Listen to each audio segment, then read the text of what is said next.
afternoon. I'm Tyler Anthony, President and CEO of Pepco Holdings. We're the parent company of Pepco, your local energy provider here in the District of Columbia and Maryland, and we're also part of the Exelon family of companies. On behalf of Exelon and Pepco, I want to welcome you to today's Chamber State of the District and Region Conference.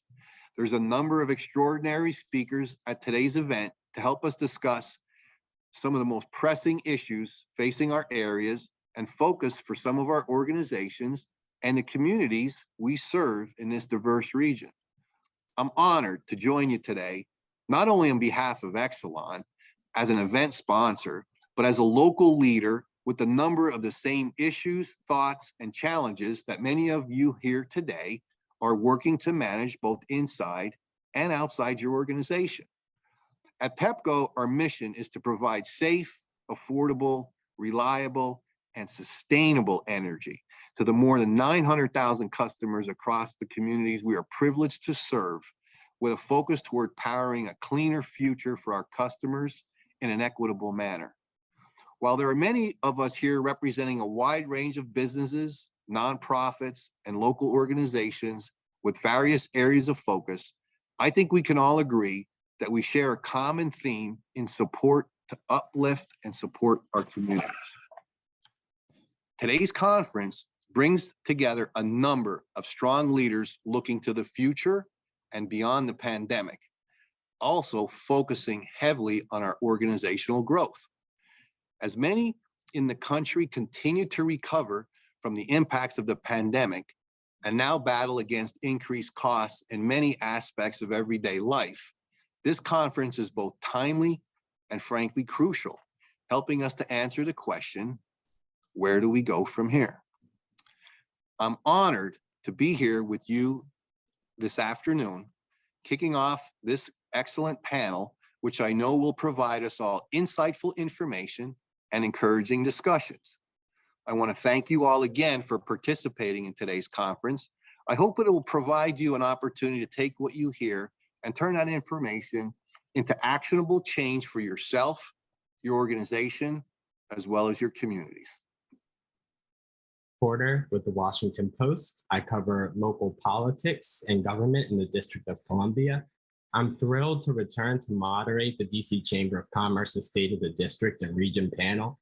Today, we're joined by DC Mayor Muriel E. Bowser, Arlington County Board Chair Katie Crystal, Jeffrey McKay, Chairman of the Fairfax County Board of Supervisors, will be joining us shortly, and Montgomery County Executive Mark Elrich. It's so good to see everybody today. We had a really robust panel in 2021, so I'm hoping we can have another strong discussion this year. We're going to try to get to as many questions as possible and hopefully leave some time as well for questions from the audience. So if you're all ready to go, we can jump into the first question.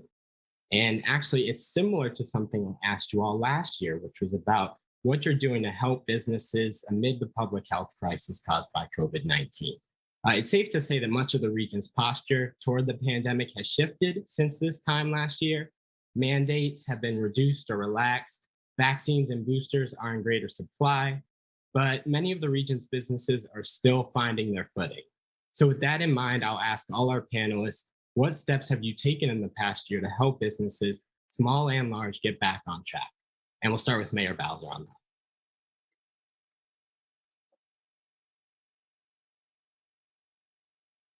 Well, thank you for the question, Michael. And certainly we've done quite a lot. We have seen our recovery unfold in several phases. Obviously, during the heat of the pandemic, we were very much in the relief mode.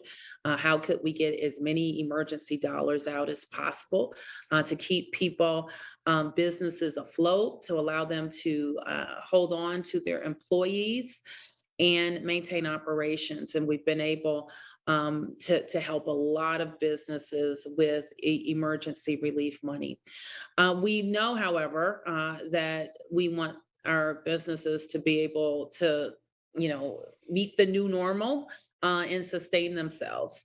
And so our strategies now are really squarely focused on recovery. So we've instituted a number of new funds that are coming out of our DMPED efforts, and you can find them on obviouslydc.com.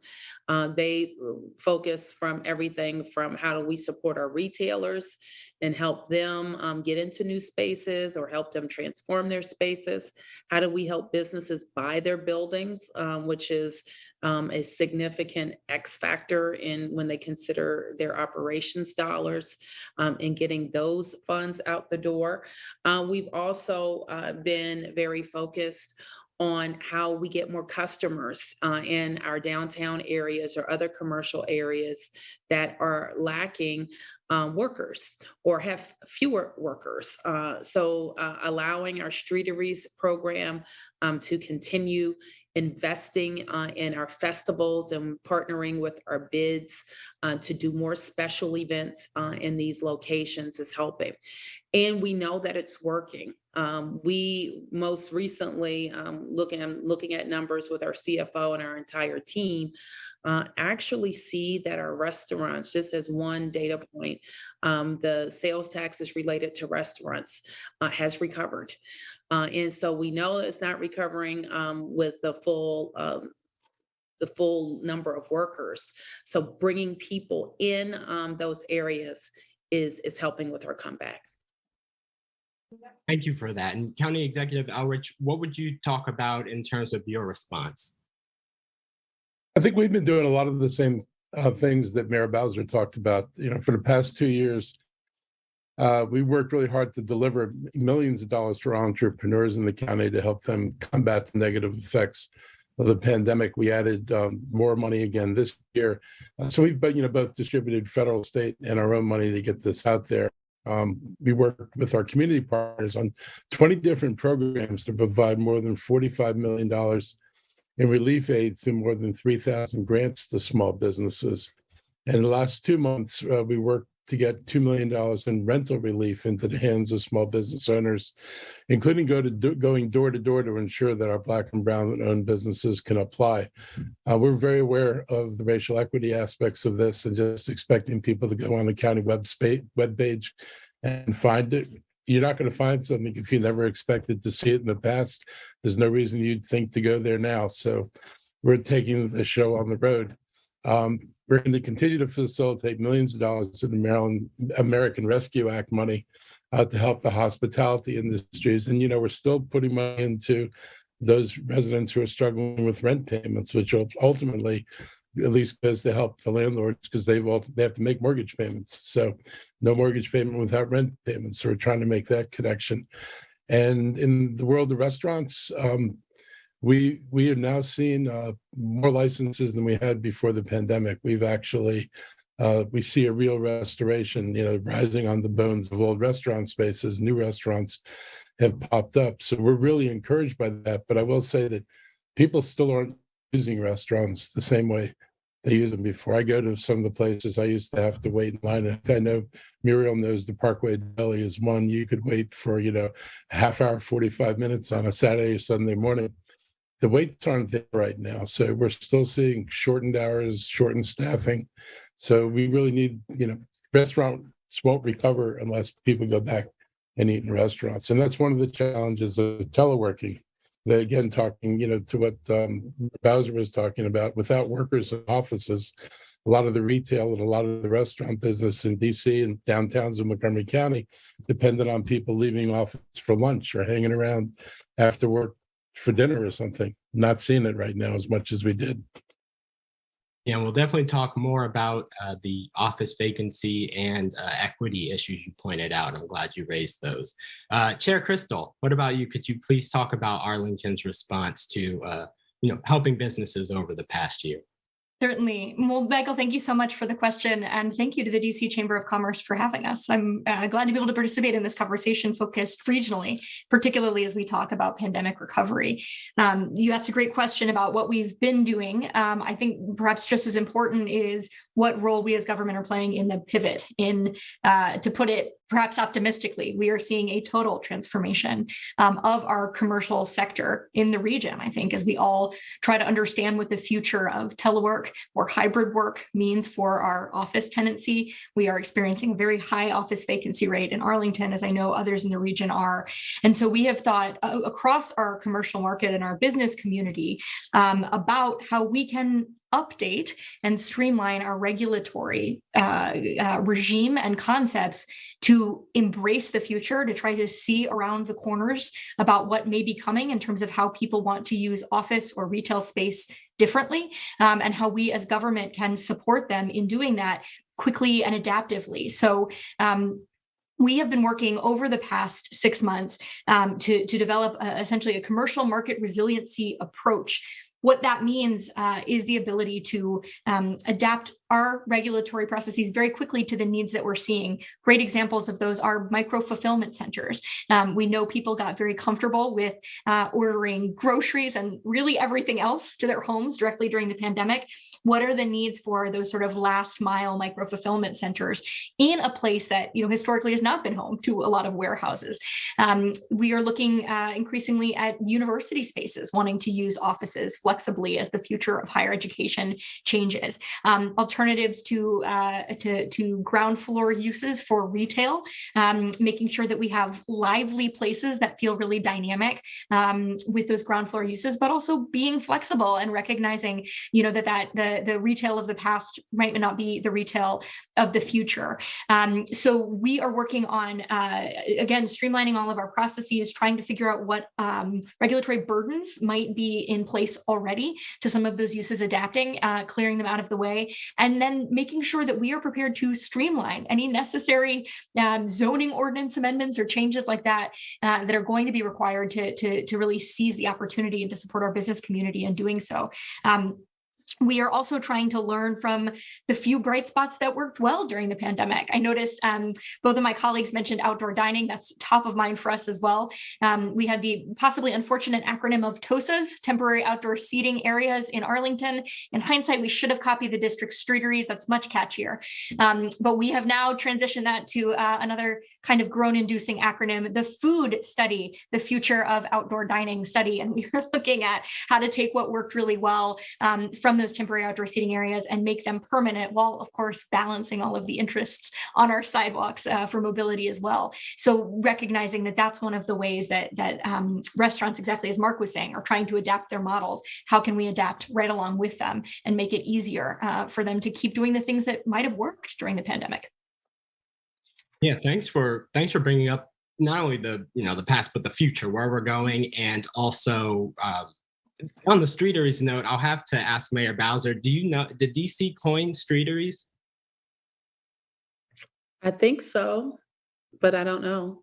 Okay. Because we're certainly, if it's a good idea, we'll use it in Washington. But as I recall, it came up, and my colleagues will probably have similar experiences. We're doing all of this while fighting a deadly pandemic. So I remember it coming up around one of our big conference rooms, where we're talking about vaccine and testing and how we can help our businesses. Because keep in mind, sometimes we think of our restaurants as kind of like the fun and games part of our lives.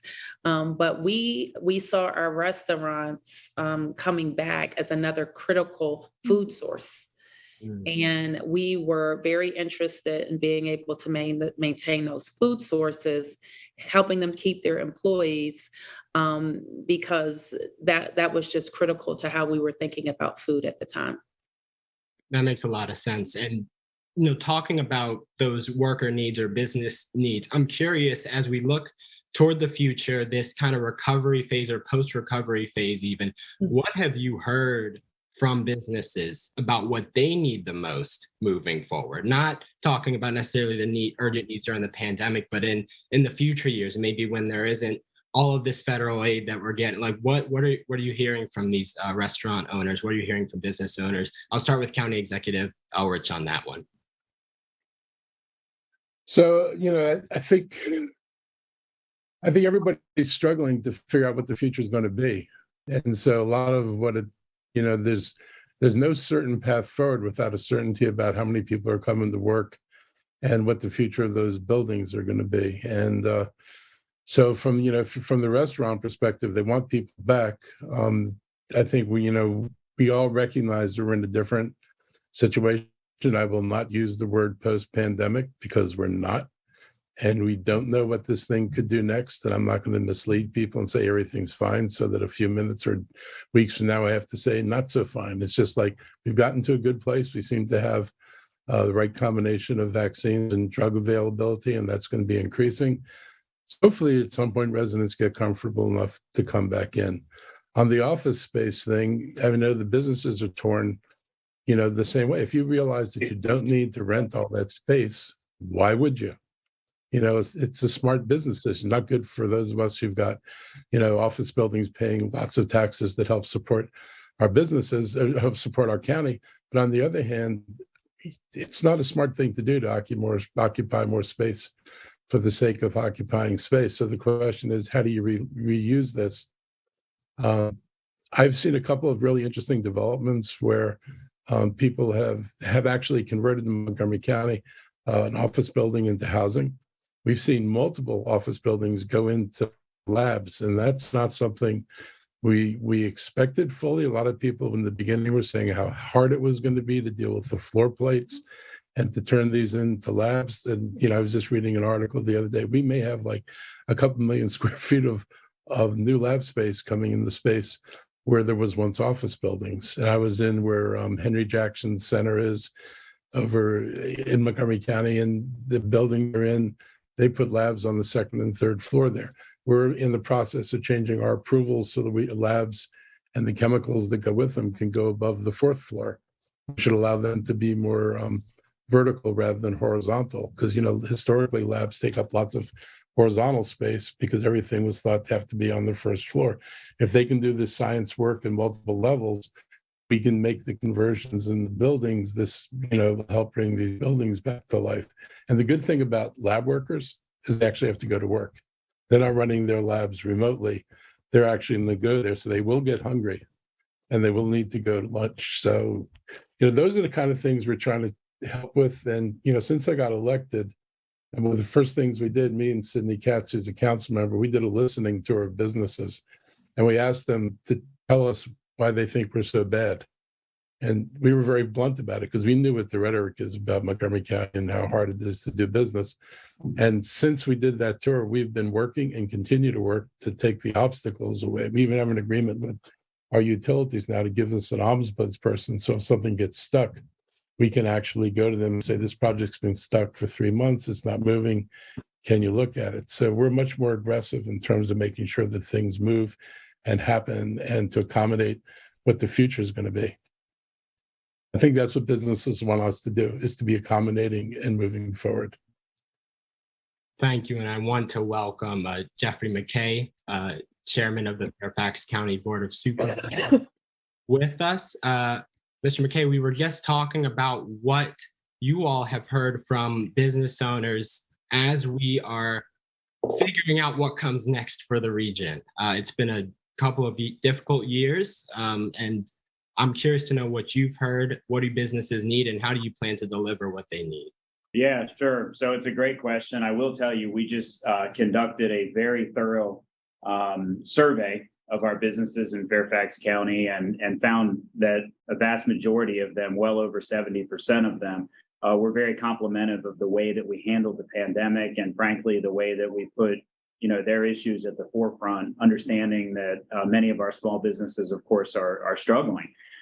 We did put in place $70 million in small business grants that we got out the door to our small businesses that, they literally have said kept their doors open, kept their businesses going during the pandemic. And frankly, now that we're emerging, I agree with certainly Mr. Elrich that we're not done with this pandemic by any stretch. I think we're talking about many, many years of potential impacts. But as we're emerging from the pandemic, those businesses are thriving again in Fairfax County. And so we put in place A lot of things that will help them certainly during the pandemic, but more importantly, some permanent things that they will benefit from.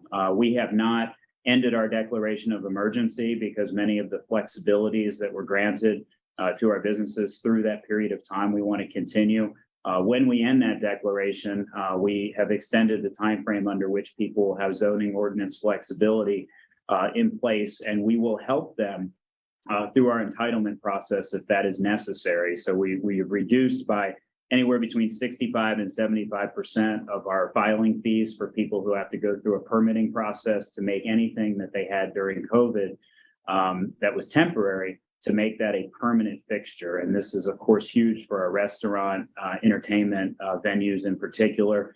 And so, looking at that through the lens of a small business owner, that's a big deal because that cost might prevent them from being able to take advantage of that flexibility. And so, we established relationships with businesses that we never had before. And a lot of that was because of our grant program. And what I'm hearing from them is they want to have a continued partnership with the county.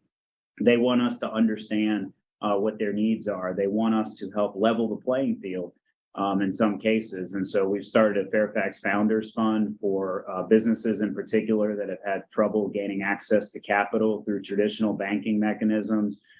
We've set up additional micro loans for businesses to provide counseling and coaching and support for them, helping them find employees. Some of the longer term things that they're concerned about, and many of their concerns have to do with workforce and how we're going to motivate workforce and how we're going to fill a lot of the vacancies that we have. And so we have some pretty sophisticated training programs, partnerships with the Economic Development Authority in the county to help those businesses with that. But I got to say, we are back from an economic standpoint to at least where we were before the pandemic, which is pretty remarkable. We're very proud of that. And, moving forward, I think we have some of the same challenges others have, which is this shift in office work environment and what type of economic impact that's going to have on the county. But in terms of where our general economy is today, we are back to, and I think we'll be doing potentially much, much better here over the next year than where we were before COVID. And so I think that's a really positive thing that our business community has recognized and is very grateful for as we move forward. Mayor Bowser, how is DC's economy looking now compared to where it was before? And what are you hearing from businesses in terms of what they want from the city moving forward? Well, we're also recovered, and we have enjoyed over the last several months. We have seen, we're lucky in this region that we haven't had huge impacts on our income. We know that this pandemic was very uneven in terms of who it impacted economically. Many of our workers weren't impacted at all. In fact, they saw some boost from COVID because they had reduced commuting costs, we reduced expenses, you name it, while others lost everything. People who couldn't go to work in the hospitality and entertainment businesses. But on balance, we saw our revenues recover very quickly. But we also know that we have to be prepared for a slowdown in the economy, and that's all of us. We see what the Fed is doing, and we know that there's going to be some tightening there, and we probably won't see as much as much benefit from a hot stock market in the months in years to come, depending on what happens with the Fed. So we're all very focused on that. The other thing that we're focused on, you've heard a number of us talk about the impact of hybrid work. And the biggest impact for us hasn't happened yet, but we're also prepared for that, and that's the impact on commercial property. In fact, our commercial property is standing up pretty well in the months as we emerge from the pandemic. And it is possible, while we don't know like the future and we don't know what's happening with work, we do think the strategies that we're putting in place are stemming some of the impacts on downtown values. commercial property values, that is. So we're going to keep doing that work. We reported, and I was in Virginia a little bit earlier, where Senator Warner was commenting on this being one of the maybe the most flush time for the Commonwealth's budget ever.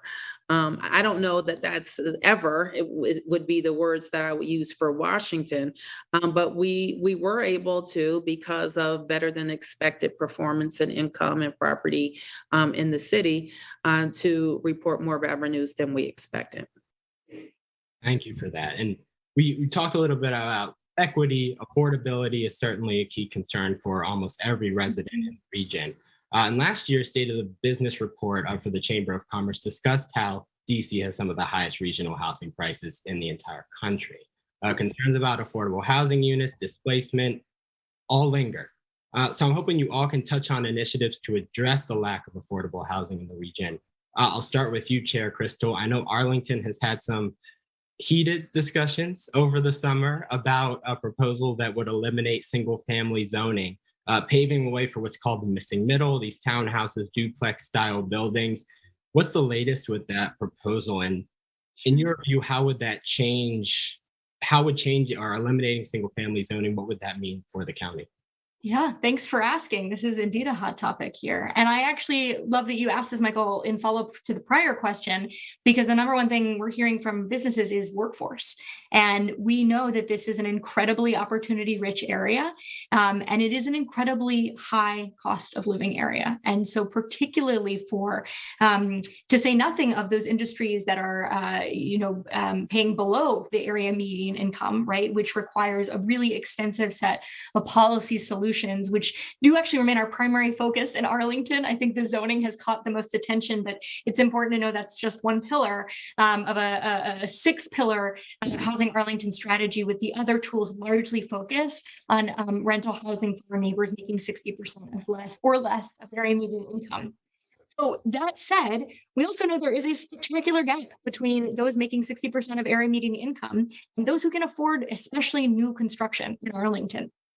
We see the average sale price of a single family home in Arlington of any age is $1.3 million. We are seeing new construction in Arlington, a teardown phenomenon that is happening throughout our community, as I suspect is happening in the lower density areas for all of my colleagues here of your jurisdictions. New construction being listed 6-7 bedrooms north of $3 million. So the question becomes, there is a vast gap between 60% of area median income and the maybe 300% of area median income required to afford a new construction single family house. In between there falls your GS-14s, your mid-career county employees, really more or less a lot of the people that we think of as the face of the DC metropolitan area workforce, and they are increasingly finding it very hard to find ways to put down roots in Arlington. So you link that up with what we know is a national housing shortage. What we know from the Metropolitan Washington Council of Governments is a regional housing shortage. And we are well teed up for having this, as you mentioned, difficult but important conversation about housing supply. And that's what the missing middle is about. The fundamental question is, if we legalize a few other forms of housing, is it possible that of the many single family homes that are being torn down and replaced with large 6-7 bedroom homes, we might be able to see a different type of product? As you can imagine, and as I'm sure is intuitive to members of the chamber, there is a relationship between density and price point. And so if we are going to allow for, this is sort of a market, there's no intervention with the missing middle. It's just, the proposal is to just legalize housing forms, but to actually get to something that gets affordable to kind of a middle class level, you're looking at a pretty high level of density, up to 6 or 8 plexes by right. And as you might imagine, that has been probably the most controversial feature of the proposal. Even short of those, though, I think we are realizing, and when we've brought this to independent economic experts for analysis, that we might be able to realize 2-3 bedroom condos in a 4-plex, for example, or townhouses that are at price points that get to be affordable to maybe 150, 160% of area median income, again, compared to 300% of area median income. And that's brand new product, which we know is the most expensive. Talking about the missing middle, I often cite that proverb that the best time to plant a tree is 20 years ago. The next best time is today. What we know Arlington is missing, and what I think a lot of the region is missing, is that stock of 20, 30-year-old townhouses, like the one that my husband and I first bought when we first bought in Arlington about 10 years ago now.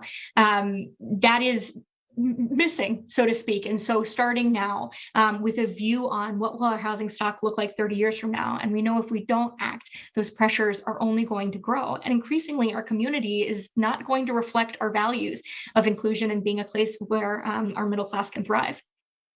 Thank you for that. That's certainly going to be an interesting one to follow. And yes. County Executive Elrich, over the summer, you told one of my colleagues that some of your critics on affordable housing were ignoring the nuance and the difficulty that comes with addressing this crisis. Can you talk more about that nuance? What exactly does the county need to do to make meaningful strides toward fixing the affordable housing problem? A lot of the folks that talk about this, they just talk about you need to build more housing, you need to build more housing, and then prices will come down. That's just nonsense. Montgomery County went through an enormous housing boom in the Duncan years. Prices did not come down. In fact, what happened was more and more of what was available got transformed into less and less affordable housing. When we talk to real estate agents and say, if somebody could build a duplex or a triplex where there's $1 million home today, am I going to get any affordable units? The answer is no. If I can name the developers, I won't, but they're more than happy to build a duplex or a triplex of townhouses with elevators going to the third or fourth floor, and they'll all be $1 million, $1.2 million, townhouses. I appreciate that we need to build for a wider range of things, but I think a lot of this is policy driven. And I would say that most of us don't have policies that match the need. I mean, Montgomery County, we have inclusionary zoning, we've got moderately priced dwelling units, but moderately priced dwelling units only serve people from $60,000 to about $75,000. I think to Katie's point about, who we provide for. I've got 50,000 households earning under $50,000 who cannot find an affordable place to live. They are no part of the scenarios that people talk about for what what needs to happen. We were projected to get 40,000 new households by 2030. But when you look inside the projection from Montgomery County, and it was a little different for all the counties, but in my county, 75% of the housing would have to be subsidized. And half of that, well, not half of that, 2/3 of that, 20,000 units would have to be affordable to people making less than $50,000. So here's the math. In Montgomery County, I get between 12.5% to 15% of new units as affordable. So if you take 40,000 and you assume that 1/4 of them are going to be market rate, that's 10,000 units. If I got 15%, I would yield 1,500 units, and I need 30,000 units. And I need them below 50%, and our programs would only yield units between 60 and 75%. And when we dive into it, I've got people at the bottom who can't find housing and will not get it under any of the programs that we have. And I've got that group between, I think also we're talking about the folks who make more than 75, but don't make 120. And in Bethesda, they wouldn't find the housing unit among the new apartments that were being built. So from my point of view, you need to require no net loss of affordable housing. You can't let people continue to take down apartment buildings and not replace every single unit that was affordable before they took it down, along with require some new units for growth. You have to expand the affordability, and we're introducing legislation on all of this. You have to expand the range of what's affordable to 30 to 120% of AMI so that you can serve this broader band of people who can't find housing. And you're going to have to change the 15% cap on how much you can ask for. Because no matter what it is, if I'm only getting 15% of the new units, then we're never going to solve this problem. And they make money, developers will make money on units above 70 and 80% of AMI. They won't make what they want in luxury units, but which of us on this panel makes what we want or gets what we want in interest from the bank? I mean, I think if we're going to solve this, which to me is a community problem, everybody's going to have to take a haircut. The government's going to have to put more money into this game. Some people are going to have to settle for lower rates of return. But if nobody's willing to do that, then this is a really unsolvable problem. Nobody's got a program that generates units and the quantity, and that gets the single family stuff, you would have to have thousands of people decide A, to convert their property to multifamily, and then B, convert it at a price that's affordable as opposed to take advantage of the market and make it not affordable in order to even approach this problem. The idea that that's going to happen at any scale where it's never happened anywhere in the country at that scale leaves us without any strategy. So if that's people's idea, and not saying that's folks here, but when I talk to advocates in the planning board, if that's their idea about how they're going to solve the affordable housing crisis, this is not serious. And if we think our zoning has created this problem, Montgomery County, and this is true for all of us, we all go to COG, they do these round forecasts. Everybody they forecast is coming here is based on the existing zoning that exists today. It doesn't talk about affordability, but when we say that Montgomery County is going to need 100,000 units by 2050, that's derived from the existing master plans. So if they don't think the plans will generate the housing, the most effective way to deal with the future would be go back into our master plans and ensure that you have to build 3-bedroom units. Our plans do not require 3-bedroom units. Ensure that they have to be support a wider range of affordability. I can think of a ton of things to do that would move us in that direction more quickly. I just don't believe that just focusing on the neighborhood stuff is what's going to get us there. You may get a trickle of things, but they won't be affordable. And by the way, if you build 3 units in Montgomery County, you don't trigger the MPD law. So none of them would have to be affordable. So I'm willing to put programs on the table and money out there to try to do this and try to convince the feds to help all of us support these programs, because none of us has enough money to solve this problem by ourselves. I wish we did. Chairman McKay, earlier this year, the Fairfax County Board of Supervisors set a goal of creating 10,000 housing units by 2034. That's double the previous goal.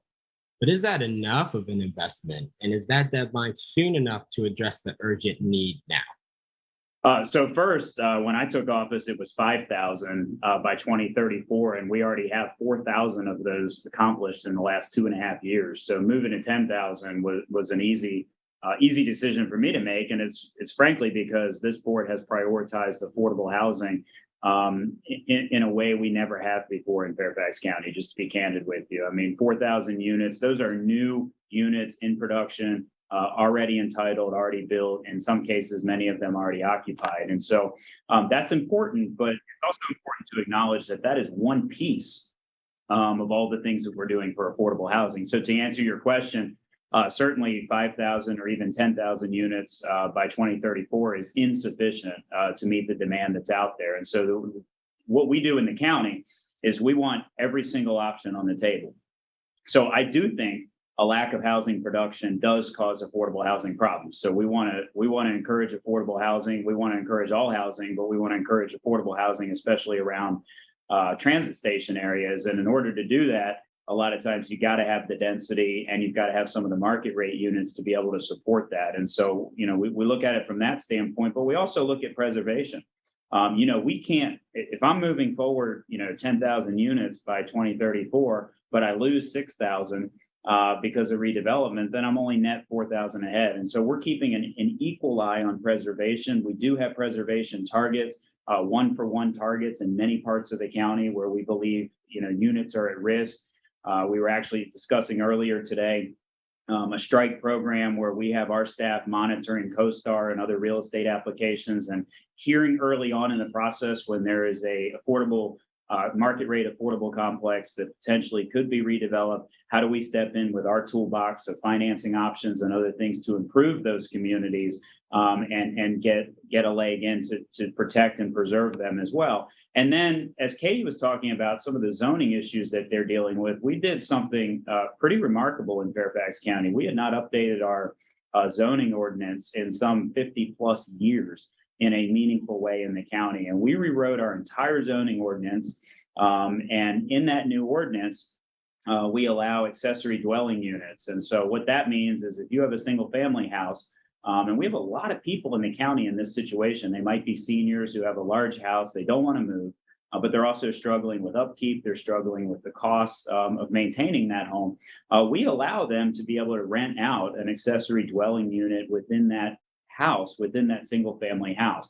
And immediately that's a way to provide substantial affordable housing in the county. It doesn't cost anyone a penny, and it serve housing for some of our seniors that are struggling as well. And so making that change in the ordinance was not easy. The other thing we've done is made sure that affordable housing is allowed everywhere in the county. I say this a lot. I grew up in the Route 1 corridor of Fairfax, which was an area that had high concentrations of affordable housing because past boards have decided that's a politically okay place to keep putting affordable housing. Those days are over in the county. Everywhere in the county has to be an appropriate place for affordable housing. If we're to put housing in places where there's opportunity, where there's transit access, where there's support services to help folks be able to bootstrap their way up into market rate housing. And so we've knocked down those barriers. I often tell people, and I've heard others say this before, if you're going to make a dent in affordable housing, you got to be willing to lose your position to do it. And frankly, what we have found in the county is the feeling about affordable housing has changed significantly. And this might be a good byproduct of COVID. If there's one thing that came out of this that's good, I think two things we've got to realize. Number one, safe, affordable housing is an essential healthcare need for people in our community. Number two, when we talk about affordable housing, let's put people in those units and talk about the people, because many of the people who need affordable housing right now in our region are the people that got us through COVID. They're the people working in the grocery stores. They're the home health professionals who were out and about. They're the people working in the retail establishments that helped us get through, and the restaurants helped us get through COVID. And so we got to understand housing is everyone's business, not just the tenants, not just the builders of it, but it's all of our business. And lastly, if you're unconvinced by that and why we're spending so much attention on it, look where we are right now. We have a massive workforce shortage. And the number one thing that people tell me in both public and private sector is that the number one challenge they have attracting workforce is people can't afford to live here. And so we're losing young people to other parts of the country that are more affordable. I look at, we fund over 70% of our public school budget in Fairfax County. And I'm looking at, a $13,000, $14,000, $15,000 a year investment in public education over the duration of a young student's life.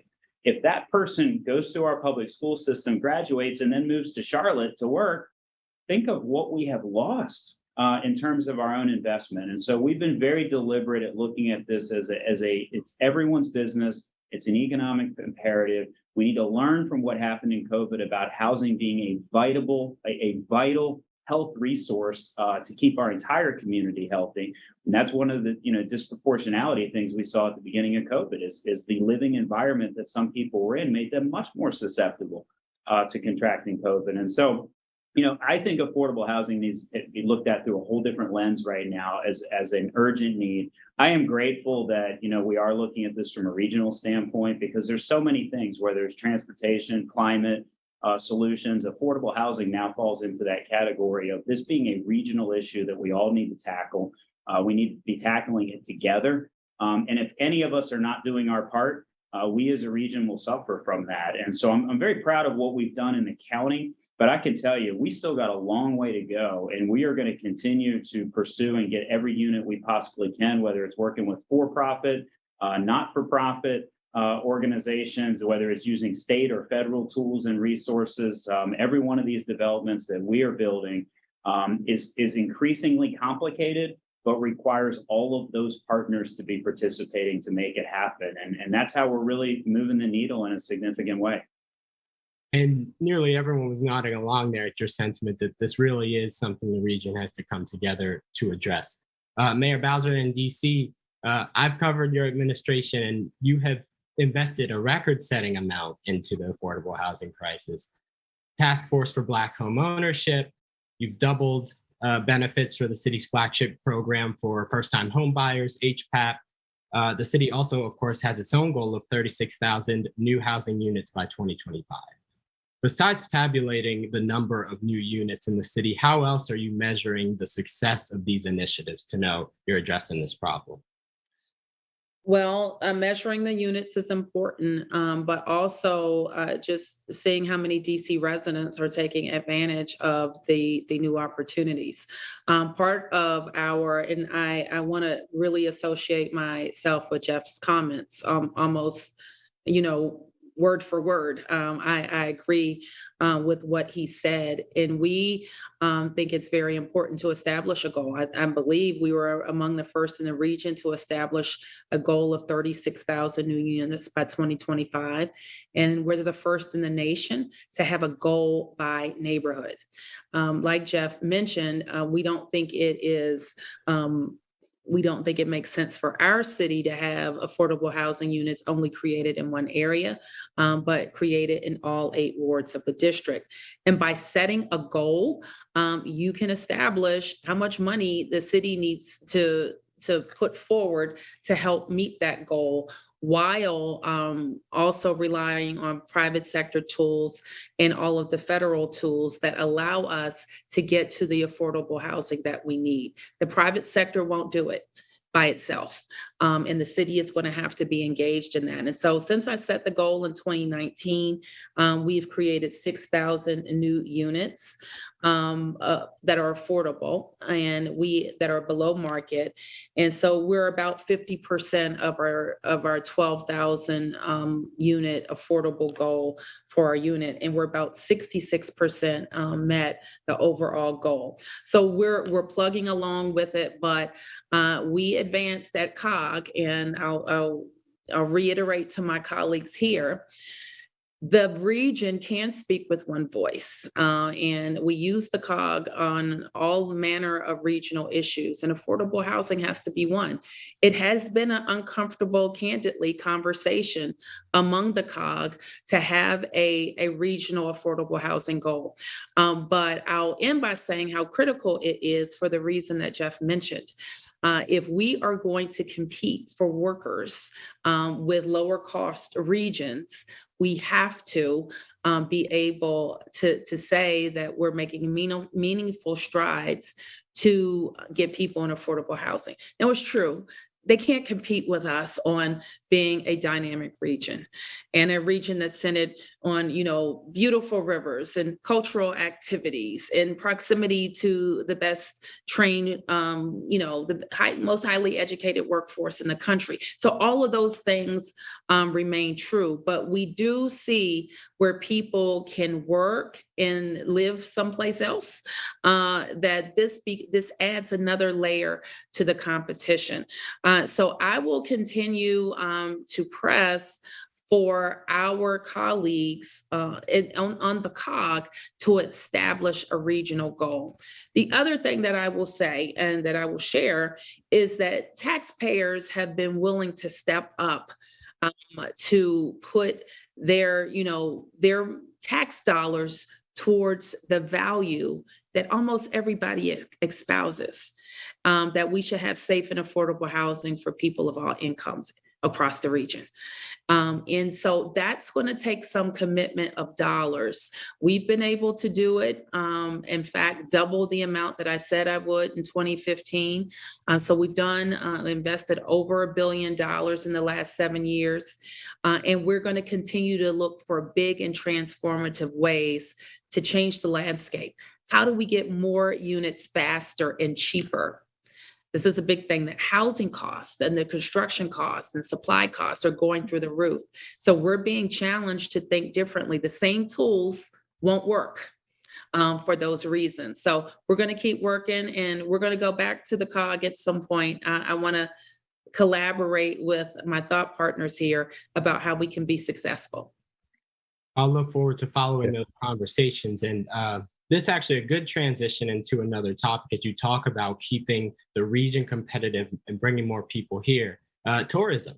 There's good news for DC's tourism industry. Destination DC, which is the official destination marketing organization for the nation's capital, found that 19.1 million visitors traveled to DC in 2021, which was just over about 77% of pre-pandemic levels. So it's coming back.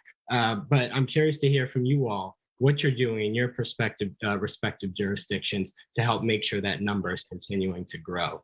And I'll start with you, Chair Crystal. Sure. That's a great question. I can say that our transient occupancy tax revenue, aka our hotel tax, has been a major revenue source for us in Arlington. We've been really fortunate to be an epicenter for those visiting the nation's capital to come and stay over the years. And of course, that was an industry that took a large hit during the pandemic. We will continue to market Arlington as an incredible and connected destination within the nation's capital for business travel, for large tourist groups to come to DC. But we're also working on creating more of an identity that highlights what's special about Arlington. One of the things that is often not talked about, and I know is shared by the jurisdictions all represented today, is the incredible international heritage that can be found in this area. Oftentimes, people think of Metro Washington's tourism as being very centered on the nation's capital and the nation's history, which can sometimes be a little white. So that leaves out the fact that we have in Arlington, for example, incredibly rich generations worth of refugees and immigrants who've called Arlington home and made this a really special place. We are fortunate to have an incredible story of Black history in Arlington. We recently received a grant from the Virginia Department of Tourism to tell that story of Black history in Arlington County, including neighborhoods that were settled and ultimately displaced by the construction of the Pentagon, but settled by freed families in the days immediately after the Civil War. The legacy that they have left here, as well as the incredible arts and culture scene along my neighborhood of Columbia Pike that has been so influenced and informed by generations of Black Arlingtonians. And so really trying to lift up those stories, as well as through Stay Arlington, our tourism bureau, through our cultural affairs division as well, investing in those legacy or heritage organizations. We just celebrated, for example, the return of our Priyo Bangla Street Festival in Arlington last weekend, which is a huge draw from the Bangladeshi American community from not only around our region, but as far as New York. So really being able to recognize what a extraordinary resource and draw and story we have to tell beyond that traditional tourism lens of the nation's capital. Thank you for that. And Mr. McKay, as Chair Crystal noted, a lot of people, when they think about tourism in the region, they do think about DC proper. So when you hear that question, where does your mind go and what are you doing about boosting the tourism industry and helping out those hospitality workers, as you mentioned? Yeah, well, first, I want to acknowledge that, our proximity to the nation's capital, we're grateful for that. We do have a lot of tourists that come into Fairfax and are here to see our nation's capital. And so, this is one of the reasons why our Metro transit system becomes so important. We want to be a facilitator for that to continue to happen. That being said, much like Ms. Crystal, we have been spending a lot of time focusing on a lot of our localized assets that sometimes go overlooked. And so we have Visit Fairfax, which does an amazing job marketing Fairfax County and linking together so many of our tourist sites. And when people think of Fairfax County, a lot of times, they'll think of Mount Vernon, and that's great. But they need to talk about Woodlawn Plantation, Gunston Hall, the Workhouse, the Women's Suffragist Memorial, some of the things that, people don't think about, the Korean Bell Garden, so many things that, like Katie, draw in, a rich tapestry of cultural background, historic sites that oftentimes are overlooked. And so, Visit Fairfax is working very closely with our county to link all those together to convince people that, you can spend weeks in Fairfax County before you get through all of our tourist attractions. And so we're really emphasizing that and making it easy for people to understand that. The other thing is, of course, we have an economic development authority that, while they don't directly do tourism like Visit Fairfax does, they do a lot of work internationally to raise awareness about Fairfax County as not only an excellent place to set up a business, but also an excellent place to visit. And they link very well with Visit Fairfax on all of these fronts. But, I think as we move forward as a region, we have a lot to market together. And then as our individual jurisdictions, we've got to find that space about what makes our counties and our jurisdictions unique in the region. And I think that's what you heard from Ms. Crystal and what we are emphasizing. And I'll end on a really positive note. which is our hotel occupancy numbers are way up again. And I think that's probably something we're experiencing across the region, which is a really, really good sign.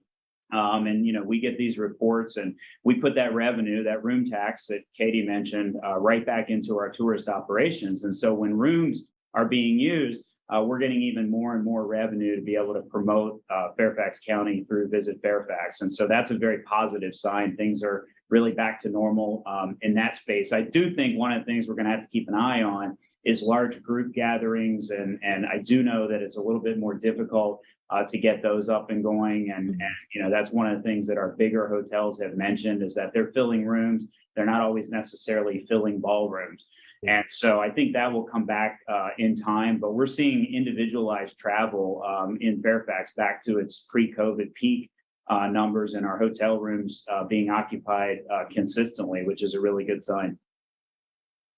Mr. Elrich, I want to make sure we only have a few minutes left. You have a chance to touch on that one, and then Mayor Bowser, I'll get to you as well on tourism, hospitality industry.